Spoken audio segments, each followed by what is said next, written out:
Video देखने से पहले सब्सक्राइब जरूर करें ताकि कुछ हेल्प मिले मुझे। चलिए शुरू करते हैं। आपने भगवान कृष्ण की तस्वीरों में उन्हें सुदर्शन चक्र धारण करते देखा होगा। सुदर्शन चक्र की कई विशेषताएं हैं जिसके कारण भगवान ने इसे अपने अस्त्र के रूप में चुना। आओ जानते हैं श्री कृष्ण के सुदर्शन चक्र का रहस्य। सभी देवी देवता अपना अलग अलग चक्र धारण करते हैं। उन सभी को अलग अलग नाम से जाना जाता है।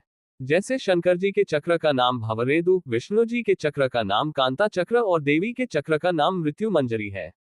इसी प्रकार सुदर्शन चक्र का नाम लेते ही भगवान कृष्ण का बोध होता है। भगवान श्री कृष्ण सुदर्शन चक्र धारण करते थे, जिसके चलते सभी शत्रु उनसे भयभीत रहते थे। भले ही यह चक्र को छोटा होता है लेकिन इसे सबसे अचूक अस्त्र माना जाता था। यह अस्त्र बहुत ही शक्तिशाली था क्योंकि छोड़े जाने के बाद शत्रु का नाश करके ही लौटता था। इस अस्त्र को किसी भी प्रकार से रोक पाना असंभव था। जब जब श्री कृष्ण ने अपना सुदर्शन चक्र उठाया तब तब वह बिना वार किए वापस नहीं आया। फिर चाहे सुदर्शन से किसी का वध करने के स्थान पर उन्होंने किसी की शक्ति या अभिमान पर ही वार किया हो। श्री कृष्ण ने कैसे प्राप्त किया सुदर्शन चक्र? श्री कृष्ण ने सुदर्शन चक्र भगवान परशुराम से प्राप्त किया था, जिसके बाद उनकी शक्तियां और भी बढ़ गई थी। शिक्षा ग्रहण करने के बाद श्री कृष्ण की भेंट विष्णु जी के अवतार परशुराम से हुई थी। परशुराम ने श्री कृष्ण को सुदर्शन चक्र भेंट किया था। इसके बाद ये चक्र हमेशा श्री कृष्ण के साथ रहा। श्री कृष्ण से अपने सुदर्शन चक्र से सबसे पहला वध राजा श्रीगाल का किया था। श्रीगाल हिंसक वृत्ति का हो गया था। वह किसी की भी स्त्री, संपत्ति और भूमि को हड़प लेता था। सुदर्शन चक्र शिवजी ने त्रिपुरासुर का वध करने के लिए निर्मित किया था। बाद में शिवजी ने सुदर्शन चक्र भगवान विष्णु को दे दिया था।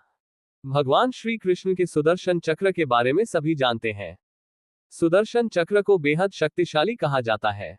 भगवान कृष्ण जिस पर भी सुदर्शन चक्र छोड़ते थे वो इसे अपने उद्देश्य को पूरा करके ही आता था। सुदर्शन चक्र एक ऐसा अचूक अस्त्र था कि जिसे छोड़ने के बाद ये लक्ष्य का पीछा करता था और उसका काम तमाम करके वापस छोड़े गए स्थान पर आ जाता था। चक्र को विष्णु की तर्जनी अंगुली में घूमते हुए बताया जाता है। लेकिन सुदर्शन चक्र भगवान श्री कृष्ण का सबसे शक्तिशाली शस्त्र है। महाभारत के बाद कहा गया भगवान श्री कृष्ण का सुदर्शन चक्र खुला रहस्य। सुदर्शन चक्र किसने बनाया? धार्मिक ग्रंथों में सबसे विनाशक हथियारों में इसका का नाम लिया जाता है। श्री कृष्ण के सुदर्शन चक्र से जुड़ी कई कहानियों का उल्लेख पुराणों में भी किया गया है। कहते हैं कि श्री कृष्ण से पहले सुदर्शन चक्र भगवान विष्णु के पास था, लेकिन बाद में ये श्री कृष्ण के पास आ गया। श्री कृष्ण भगवान विष्णु के 8वें अवतार माने जाते हैं। भगवान विष्णु के पास से सुदर्शन चक्र श्री कृष्ण के पास पहुंचा था। सुदर्शन चक्र के बारे में भागवत पुराण में वर्णन मिलता है कि किसी भी चीज को खोजने के लिए ये सक्षम था। साथ ही इसे सर्वाधिक विध्वंसक अस्त्रों में से एक माना जाता था। इसे भगवान श्री कृष्ण द्वारा क्रोधित होने पर दुर्जनों के संहार के लिए किया जाता था। कहते हैं सुदर्शन चक्र का निर्माण भगवान विष्णु ने नहीं बल्कि भगवान शिव ने किया था। इसके निर्माण के बाद शिव ने ये चक्र भगवान विष्णु को सौंप दिया था। इस संबंध में शिव पुराण के कोटि युद्ध संहिता में एक कथा का वर्णन है। जब दैत्यों का अत्याचार बढ़ गया तब सभी देवी देवता भगवान विष्णु के पास गए। फिर भगवान विष्णु ने कैलाश पर्वत पर जाकर भगवान शिव की विधिवत आराधना की। वे उनके 1000 नामों से उनकी स्तुति करने लगे।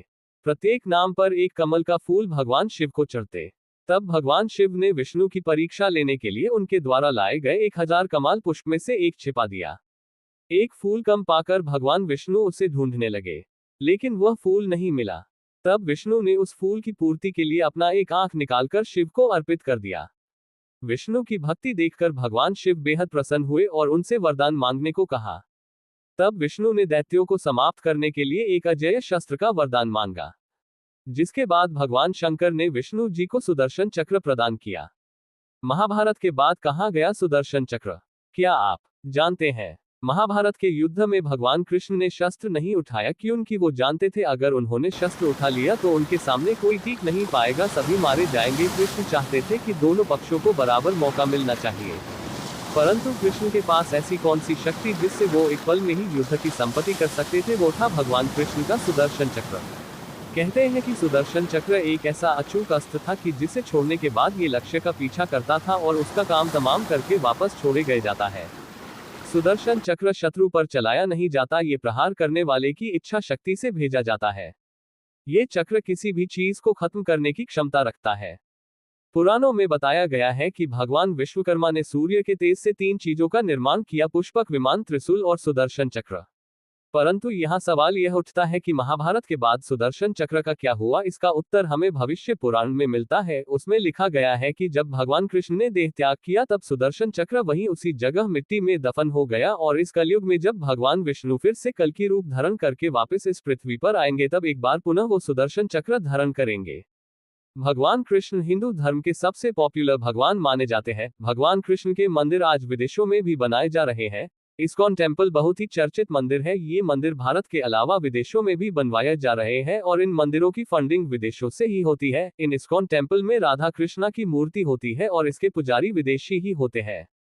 भगवान कृष्ण ने महाभारत युद्ध के दौरान ही युद्ध भूमि में अर्जुन को गीता का उपदेश दिया था, वो भी सुदर्शन चक्र के द्वारा। समय यानी काल को रोककर उस वक्त अर्जुन और भगवान कृष्ण के अलावा सभी के लिए समय रुक गया था।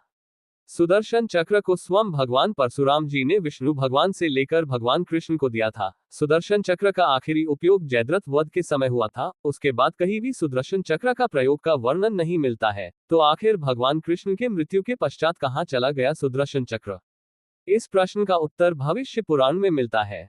भविष्य पुराण के अनुसार भगवान कृष्ण की मृत्यु के बाद सुदर्शन चक्र पृथ्वी के गर्भगृह में समा गया था। जब कलयुग के अंत में भगवान विष्णु का 10वां अवतार कल्कि अवतार होगा तब परशुराम जी और हनुमान जी के अलावा 5 और दिव्या पुरुष उनसे मिलेंगे और उनको प्रशिक्षित करेंगे, और तब धरती के गर्भगृह से पुनः परशुराम जी कल्कि को सुदर्शन चक्र को निकालकर धारण कराएंगे ताकि कलयुग के सबसे शक्तिशाली राक्षस कलिपुरुष का विनाश किया जा सके। भगवान विष्णु और उनके अवतार के अलावा कोई भी सुदर्शन चक्र को धारण नहीं कर सकता है।